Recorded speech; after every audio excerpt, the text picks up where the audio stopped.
안녕하세요. 백두산 금융연구소의 백두산입니다. 5월 12일 수요일 아침 9시 24분입니다. 오늘 한국 시장 간단하게 좀 코멘트 하자면요. 일단은 음봉이 나왔죠. 어제 장대 음봉이 나왔습니다. 이 상승을 5월 10일 날에 폭등을 되돌리는 장대 음봉이 나왔고, 이 장대 음봉이 나왔으니까 이제 어젯밤에 말씀드렸다시피 기술적 분석은 추세가 나오는 거를 전제로 한다라고 말씀드렸죠. 그러니까 추세적으로 일단 더 자빠질 수 있다라는 가정하에 일단 이거는 반등시 숏을 잡아볼 수 있다, 이런 이야기를 일단 드리도록 하겠습니다. 반등시 숏을 잡는 한계는 어디까지냐면 429.45, 429.45라는 자리를 다시 돌파 안착하면은 이거는 반등시 숏을 잡는 게 아니겠죠.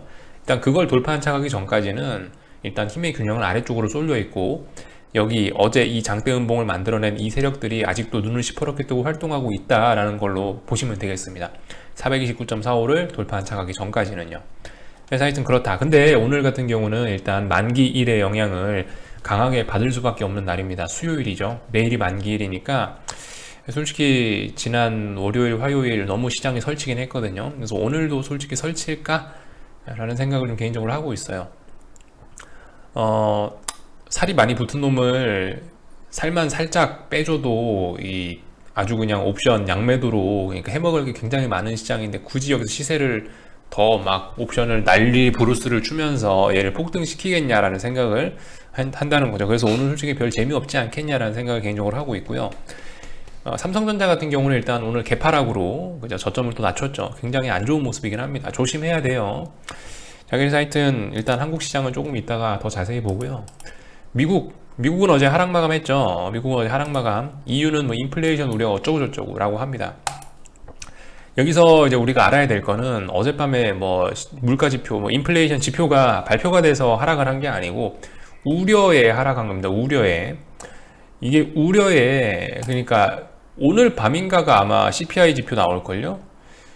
예, 여기 써 있습니다. 신문 기사 보시면요. 기사 보시면 다음날 발표되는 CPI를 앞두고 라고 써 있죠. 여기 보시면요, 다음날 발표되는 CPI라 써 있습니다. 그러니까 지금 같은 경우는 지표를 확인하고 빠진 게 아니고 먼저 빠진 거예요. 솔직히 이런 점들은 솔직히 하락을 보시는 분들께 별로 안 좋을 수 있습니다. 왜냐하면 선제적으로 먼저 빠졌다 지금 반등하고 있는 꼴이기 때문에 CPI에 관련된 어떤 단기적인 그런 공포 같은 거는 시장에 좀 반영됐을 수도 있다라고 볼 수 있거든요. 좀 위험하다라는 점을 일단 바탕에 좀 하나 깔아놓고, 아무튼 어제 하락 마감을 하긴 했죠.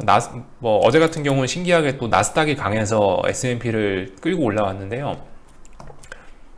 그 결론부터 말씀드리자면 이래저래 여전히 그 싸움을 하고 있는 구간입니다. 여전히 그 싸움이 치열한 구간이에요. S&P는 이제서야 이제 좀 싸워볼 만한 링으로 내려온 거고요. 요 위에는 이제 완전 상승의 힘이 장악한 구간이고 4170이란 자리. 이제서야 4170과 4120 사이로 내려왔으니까 여기 이제 피 터지게 싸우는 구간이라고요. 4120을 붕괴시키면 이제 좀 숏을 강하게 해볼 수도 있는 그런 자리가 되는 거고, 이 자리에서는 숏을 해볼 수도 있지만 피곤할 거다. 4170, 4120 요 안에서 힘싸움을 해야 되기 때문에 숏 잡으면은 좀 피곤할 수 있다. 물론 뭐 수익 볼 수도 있지만 좀 피곤할 수 있다라는 겁니다. 싸우는 구간이기 때문에. 그러니까 뭐예요? 지금 S&P 혼조한 구간에 들어왔다. 나스닥도 혼조한 구간이다. 그러니까 지금 뭐 이런 친구들 하나라도 좀 혼조하기 때문에 이 나스닥이 속 편하게 막 시원하게 시세가 막 나고 이러진 않을 거라고요. 이럴 가능성은 좀 낮아 보인다. 그래서 어젯밤에 이제 리플을 살짝 달아놓긴 했습니다. 어젯밤에 S&P가 너무 4120 부근에서 출발을 했거든요. 이 중요한 라인인데 이걸 한 번에 깬다는 거는 솔직히 저도 상상도 안 했고, 그렇기 때문에 그러면 장중에 좀 반등 시도하지 않겠냐라는 생각을 하긴 했는데요. 하여튼 어젯밤엔 신기하게 S&P가 약했고 나스닥이 더 강했다라는 거를 좀 볼 수가 있겠습니다. 나스닥 같은 경우는 그래서 아무튼 지금 이제 대략적으로 어떤 단기적인 하락 추세를 만들어낸 것 같고요. 위에 추세선 이렇게 끄을 수 있죠. 밑에 있는 추세선 어떻게 끄면 될까요? 대충 이런 식으로 아래에 있는 저점 두 개 연결을 이런 식으로 끄을 수 있을 겁니다. 이런 식으로 하락 추세가 만들어지고 있는데, 숏을 어제 같은 자리 막 잡는 것보다는 이 위에 올라오면 잡는 게 좋겠죠. 이제 여기서 할 수 있는 이야기는 뭐겠습니까? 다시 13,800 가면 안 돼요. 이제 나스닥은 13,800을 이제 이게 계속 간다라고 하면은 13,800은 이제 갈 수 없는 자리가 되는 거예요. 만약에 다시 13,800으로 간다라고 한다면은 이거는 숏을 잡으면 안 됩니다. 다음번에 13,800을 가면 숏을 잡으면 안 돼요. 그때는 지금은 아예 13,800을 다시는 가서는 안 되는 겁니다. 숏을 보시는 분들은요. 그래서 하여튼 지금은 좀 기다려 볼 때고, 조금 올라오면은 여기 어딘가에서 이 선 부근 어딘가에서 숏을 잡아보시는 게 어떻겠냐, 뭐 일단 이런 이야기를 좀 드려보고요. 하여튼 어제 반등했다 라는 게 좀 이제, 네, 어젯밤에 뭐 S&P는 좀 하락 마감하긴 했지만 아무튼 시장은 어느 정도 좀 단기 조정을 확인하고 반등하려는 그림을 보였다라는 게 일단 어제 모습이긴 합니다. 자, 그래서 일단 이 정도 봤고요. 결과적으로 계속 싸우는 구간이다, 좀 피곤할 거다, 당분간 좀 피곤할 수 있다, 이런 이야기를 드리고 있습니다. 숏 잡으실 거면 저 위에 좀 반등 나오면 잡아봐라, 뭐 이런 이야기 정도 같이 드렸고요. 네. 어젯밤 같은 경우 하여튼 좀 그래서 독특하긴 독특했다. 완전 새빨갰는데 색깔이 조금 새까맣게 좀 변하면서 좀 마감을 했네요. 결과적으로 어젯밤 시작할 땐 분위기 되게 안 좋았거든요. 어젯밤 거의 뭐 1000종목 상승했던가 그랬는데 그나마 상승 종목 수가 좀 늘어나면서 시장이 반등을 했다라는 거를 볼 수가 있겠습니다. 잠깐 다른 이야기 좀 하나만 좀 하고 넘어가자면은, 이제 어젯밤에 이제 어떤 분이 질문을 주셨는데, 이게 왜 지금 경제를 좋게 보는 사람들은 왜 좋게 보냐 이유를 알고 싶다라고 하시는 분들이 계시는데요. 거기에 대해서 좀 오래간만에 좀 이제 다 했던 이야기인데, 오래간만에 좀 다시 한번 강조를 좀 드려보자면요. 지금 이제 그 경제가 좋다 안 좋다라는 이야기를 그렇게 한마디로 할 수는 없을 것 같아요. 그러니까 2008년 이후에 버냉키가 경제를 살리겠다고 양적 완화를 했잖아요. 양적 완화 이후부터 이게 이제 세상을 이제 경제를 두 가지로 봐야 된다고요. 하나는 금융 경기, 하나는 실물 경기, 이렇게 두 가지로 나눠서 보는 게 맞을 것 같습니다. 2008년 이전, 양적 완화 이전에는 그냥 경제가 좋다라고 하면 그냥 경제가 좋다, 안 좋다라는 한마디 말로 끝낼 수 있었지만 2008년 이후 양적 완화한 이후부터 금융시장과 실물이 분리가 돼 버렸다고요. 그래서 지금 같은 경우는 2021년 지금 같은 경우는 경제가 좋다라고 이야기하는 게 아니고 금융 경기는 좋은데 실물은 어떻다, 이런 식으로 갈라서 생각을 해야 된다고요. 그러니까 총 4가지 케이스 나올 수 있겠죠. 둘 다 좋다, 둘 다 안 좋다, 뭐 둘 중 한 놈만 좋다, 이런 식으로 해서 총 4가지 케이스가 나올 수가 있을 겁니다. 좋게 보시는 분들은 뭐예요? 지금 상황을 좋게 보시는 분들은 그 주식시장을 비롯한 금융경제가 좋다는 거고, 그러니까 야, 주식시장 저렇게 좋은데 경제가 안 좋을 수가 있겠어, 뭐 대충 이런 생각이실 거고요. 저와 같은 생각을 가진 사람들은 뭐겠어요? 안 좋게 보는 분들은 그겁니다. 야, 아직 연준도 그 부양책이 더 필요하다고 하지 않냐? 아직 뭐 며칠 전에 고용지표를 보면 아직도 회복이 안 되지 않았냐? 쇼크 나오지 않았냐? 아직 회복이 느린 상황에서 금융경기 니네만 저 위에 꼭대기에 저 위에 하늘 위에 올라가 있으면 이 키 맞추기 어떻게 할 거냐 라는 겁니다. 이게 이제 저의 어떤 걱정인 거죠. 저의 걱정이고 제가 주장하는 바인 거죠. 이게 둘이 같이 이렇게 올라가 줘야 되는데, 금융은 아시다시피 스피드가 있고 이러다 보니까 지 혼자 저 이미 꼭대기에 올라가서 모든 걸 반영해 놓은 상태고, 실물이 이제 여기서 확 따라가지 못하면은 금융은 박살날 수 있다는 겁니다. 솔직히 금융이 올라간 게 내려오는 게 쉽지, 이게 실물이 올라가면서 이 지금 금융시장의 이 핫한 분위기를 받쳐준다, 이건 솔직히 좀 현실적으로 좀 어려운 면이 있거든요. 지금 뭐 물론 실물 경제가 많이 좋아졌음을 인정하긴 인정합니다만은, 그게 많은 부분이 실제로 진짜 좋아져서 그런 거라기보다는 돈빨이지 않습니까? 그죠? 그렇기 때문에 저는 일단 더 안 좋게 보고 있는 거고, 돈빨. 2차 세계대전 이후로 돈을 제일 많이 풀었는데도 불구하고 그게 그런데도 회복이 안 되면 진짜 심각한 것일 텐데, 아무튼 돈을 그렇게 많이 풀었으니까 지금 인플레가 어쩌고 저쩌고 이런 이야기도 나오는 거고, 그나마 경제가 이만큼 회복한 거다. 근데 그 돈을 하도 많이 푸른 것 때문에 금융경기가 이미 저 꼭대기에 가 있으니까 이건 세상이 이제 좀 안 좋아지지 않겠냐, 이렇게 보는 게 일단 저의 생각인 겁니다. 아무튼 뭐 이게 정답은 아니고요. 저만의 그냥 생각일 뿐이고, 여러분들도 한번 본인만의 생각을 한번 해보세요. 아이디어를 한번 만들어 보세요. 아무튼 금융하고 실물은 좀 이제 분리를 해서 보시는 게 맞을 것 같긴 하고요. 그래서 뭐 이런 이야기는 간단하게 드리고, 그래서 이제 다른 것들, 비트코인하고 달러하고 이런 것들 좀 간단하게 보고 넘어가도록 하겠습니다. 자, 어쨌든 어제 달러 인덱스는 또다시 저점을 낮추긴 낮췄는데, 일단 쉽게 여기서 더 빠지지는 않는 모습이 일단 보이고 있습니다. 일단 쉽게 잘 빠지지는 않아요.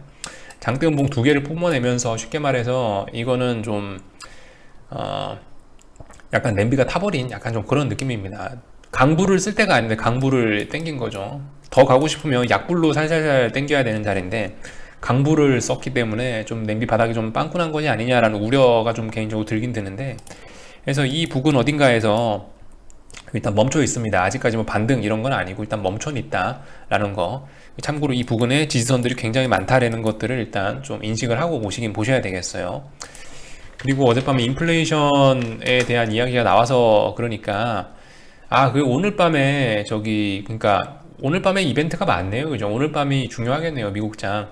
오늘 밤에 뭐 CPI 발표된다고 하고 뭐 있습니까? 저기 CPI에 더해서 그 10년물 국채 입찰 있죠. 10년물 국채 입찰이 있으니까 오늘 밤에 금리가 좀 많이 움직일 수 있겠다라는 생각을 하시면서 일단 시장을 보셔야 되겠습니다. 일단 어젯밤에 주식시장은 그 중요한 지지선들을, 미국 주식시장은 중요한 지지선들을 터치하고 일단 올라오는 흐름이었기 때문에 주식시장은 조금 더 올라올 수 있지 않을까? 라는 생각은 개인적으로 일단 하면서 보긴 볼 건데요. 아무튼 일단 금리가 어떻게 되는지 봐야 되겠습니다. 말씀드렸다시피 1.625가 계속 중요한 라인이에요. 1.625를 오늘 밤에 돌파 한 장 할 수 있는지 여부, CPI와 금리 입찰, 국채 입찰이라는 이벤트가 둘 다 있기 때문에 금리가 오늘 밤에 굉장히 중요할 겁니다. 지금 현재 1.625인데요. 여기서 일단은 이걸 다시 돌파 차가면서 요런 식으로 이런 그림을 만들어낼 수 있을지 여부를 한번 보자고요. 그래서 아무튼 오늘 밤에 금리와 관련된 중요한 이벤트가 있다라는 거 알아두셔야 되겠고, 그러니까 지금 그것도 하여튼 웃긴 거예요. 그러니까 돈을 그렇게 많이 풀었는데도 불구하고 금리가 또 오르고 있다. 이것도 좀 웃긴 겁니다. 그죠? 네.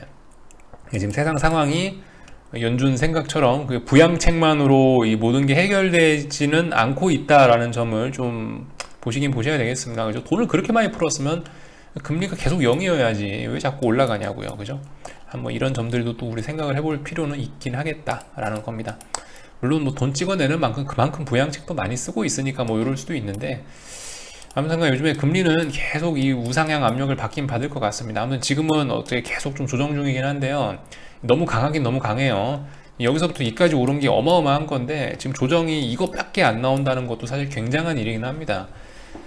이런 점들을 좀 살펴봤고, 비트코인은 또 다시 요 주변에 싸우고 있네요. 여기 주변이 격전지이긴 한가 봅니다. 요 자리죠. 대략적으로 요 자리, 지금 이 아주 좁은 구간 안에 이 저항을 두 개나 그을 수 있어요. 그러니까 굉장히 무거운 어떤 그런 중요한 자리입니다. 얘네도 지금 힘겨루기 하고 있네요. 깨야 될 자리는 안 깨고 있고, 보이다시피 깨야 될 자리가 대략적으로 요 자리인데 깨야 될 자리는 안 깨고 있고, 올라가야 될 자리는 일단 못 올라가고 있고, 요 안에 얘도 일단 갇혀서 갇혀갖고 힘겨루기를 하고 있다라는 게 일단 눈에 보입니다. 변동성 지수 같은 경우 어젯밤에 하여튼 올랐죠. 슬슬 심상치가 않습니다. 이 변동성 지수가 죽으려면 차라리 이런 장대 양봉을 한번 확 뽑아내야지 얘도 죽는데 아끼고 있어요. 지금 보시면은 이 강한 불로 조지면은 한 번에 죽어버릴까봐, 냄비 빵꾸 날까봐 보시면 약불로 살살살살 지금 은근히 지금 밑에서 불 떼고 있다는 생각이 좀 들긴 드네요. 약간 좀 그런 모습입니다. 일단 변동성이 올라갈 것이라는 거에 일단은 일단 변동성이 상승할 거라는 건 일단 시동은 걸린 상태인 거고요. 보시면 일단 고점과 저점이 둘 다 높아지고 있죠. 시동은 걸린 것 같아요. 문제는 이제 언제 이 힘을 최대로 쓸 거냐는 일단 알 수 없다라는 거. 그러니까 이런 것 때문에 지금 미국 시장은 어쨌든 S&P는 계속 지금 어떤 힘 겨루는 구간 안에 있지만 시장 분위기상 폭등보다는 폭락의 가능성이 조금 더 높아지지 않겠냐라고 보고 있는 겁니다. 얘가 이미 시동이 걸렸기 때문에 쉽게 안 죽죠. 쉽게 안 죽습니다. 그런 점들을 좀 보실 수가 있겠다라는 이야기를 드리고, 개인적으로 저는 하여튼 오늘 한국장 별로 기대는 하지 않고 보고 있다. 왜냐, 만기일이니까 이 정도 말씀을 드리고요. 429.45 일단 근처로도 못 올라오네요. 일단 그리고 오늘 제일 중요한 게 여러분들 이 삼성전자가 이게 개파락했다는 게 제일 중요합니다. 81,200원 이제 저항이 돼버렸죠. 심각합니다. 아직 만기일의 영향을 받고 있고 옵션 만기의 영향을 받고 있고 그렇기 때문에, 또 그리고 엄밀히 따지면은 여기 어디 86,600원인가가 저점이기 때문에 이 라인을 깨기 전까지는 어쨌든 난 꾸역꾸역 버틸 거야 라고 하면서 삼성전자가 현재 버티고는 있는 건데, 이게 말 그대로 좀 버티고만 있는 것 같아요. 제 생각에는. 일단 이게 갭으로 일단 무너졌다는 거는 상당히 의미가 큽니다. 조심하셔야 될 부분이고요. 삼성전자가 그죠? 600원까지 깨면 더욱더 확실하겠지만 설마 이렇게 하고 나서 다시 위쪽으로 방향을 틀 것 같지는 않은데, 일단 오늘 개파락은 일단 굉장히 심각한 거라고 보이고, 여러분들 삼성전자가 이렇게 쳐져 버리면 어떻게 되겠어요? 이제 지수 상승할 수 있겠어요? 힘들겠죠? 삼성전자 잘 보셔야 되겠습니다. 지금 굉장히 중요한 자리에서 갭으로 81,200원을 죽였다라는 게 일단 굉장히 중요한 모습이긴 합니다. 물론 뭐 엄밀히 따져서 8600원인가 어딘가가 그 저점이기 때문에 여기 어딘가에서 지금 또 버티는 모습을 보이고 있긴 한데요. 일단 여기까지 내려왔다는 것 자체가 상당히 일단 뒤통수가 싸하다라는 걸 일단은 이런 말씀을 일단 드려야 될 것 같아요. 아무튼 지금 같은 경우는 어제 나왔던 음봉을 기준으로 해서 반등시 숏 정도를 해볼 수 있는 자리고, 또 그리고 오늘 여러분들 지금 방금 전에 코스닥 인버스 같은 경우는 4,650원, 물론 아직 터치도 안 했지만은 오늘 이 정도로 마감하면은 코스닥은 거의 뭐 코스닥 시장은 이제 하락 N자로 자빠질 수 있다라는 가능성이 이제 크게 열리게 되겠습니다. 중요한 자리 터치했죠. 중요한 자리 터치하고 나서 지금 아래쪽으로 지금 밀리고 있는데 종가까지 이럴지 모르겠는데, 밀리면은 이제 이게 심각해지는 거다. 오늘 이렇게 하락 전환 해버리면은, 오늘 이렇게 코스닥이 하락하면 무슨 일이 생기는 거냐. 그렇게 되면 이 인버스 4,650원에 대한 지지력이 더욱 튼튼해진다라는 겁니다. 얘가 튼튼해지면 어떻게 되겠어요? 상승 N자로 날아가면 이제 코스닥 시장은 완전히 죽는다라는 거, 그죠? 그렇게 보시면 되겠죠. 그래서 코스닥 시장 같은 경우는 좀 비중을 이제 진짜 강하게 늘려도 괜찮지 않을까 싶습니다.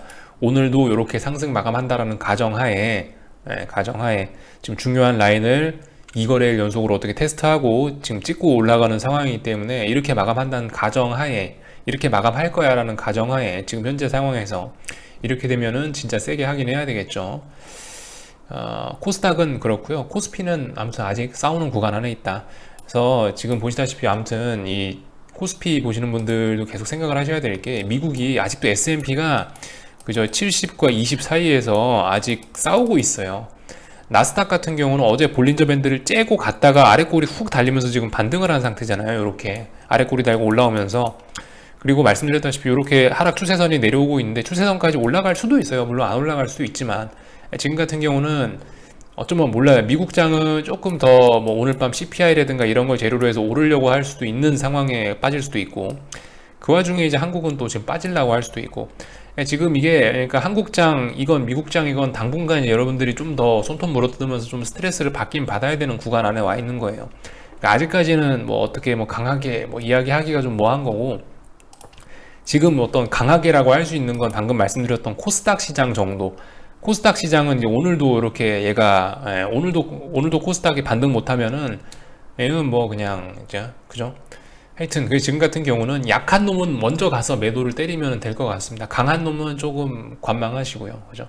그래서 코스닥은 지금 겁나 약하니까 약한 놈 가서 먼저 패고 있자라는 게 일단 저의 생각인 거고, 코스피는 아직 강하니까 쟤는 일단은 좀 보류해보는 게 어떻겠냐, 이런 이야기 정도 뭐 드리고 있습니다.